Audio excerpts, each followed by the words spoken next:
Design for Change program in Tamil Nadu is being run by the Sarva Shiksha Abhiyan through the Education Department. Our goal was basically to try and understand if the approach that Design for Change follows, which is the feel, imagine, do, share model, is transferable and whether it is long lasting. The methodology we used for this evaluation is called the maximum variation sampling technique.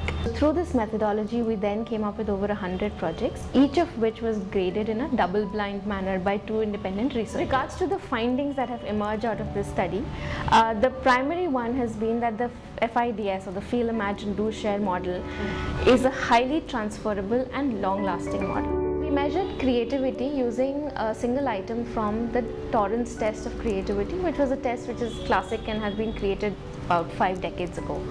So we used one of the items just to see if we can find any indicators of changes in curiosity, and we find that when you give children a little post-it with 2 parallel lines drawn on it, and ask them to complete the image to the best of their imagination, the students who were participants in the Design for Change program come up with many more creative solutions compared to the students who were not part of the Design for Change program.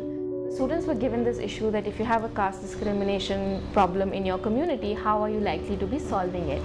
And we recorded a whole number of ideas and how the children would go about solving these issues. And again, these transcripts were analyzed using this model, and we see that the FIDS, the Feel, Imagine, Do, Share aspect emerges through every conversation that we've had with the students. Across all 10 schools, not only were the solutions extremely innovative and creative, but one of the things that we saw was that when we asked them to imagine what this feels like, there was a strong sense of empathy. We were interviewing a parent in one of the schools, and we were talking to them about how they felt about their son participating, and he had brought along a relative. And the relative then pointed out that once the kids had done this project and they had seen the kind of recognition the students had received, they had also seen the work of the students, it prompted him to shift his own son from a private school and get him enrolled to this government school.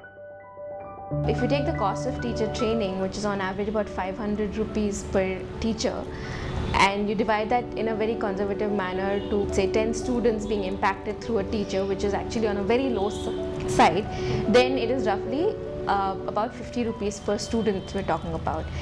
But if you really look at it, it's more than 10 students. It's an entire class, sometimes an entire school which is impacted, in addition to the community and the parents and the teachers themselves. We've even seen teachers taking a lot more initiative in running school activities as a result of having participated in this program. So it has a very long-lasting and sustainable change at very low cost for all involved in the education system.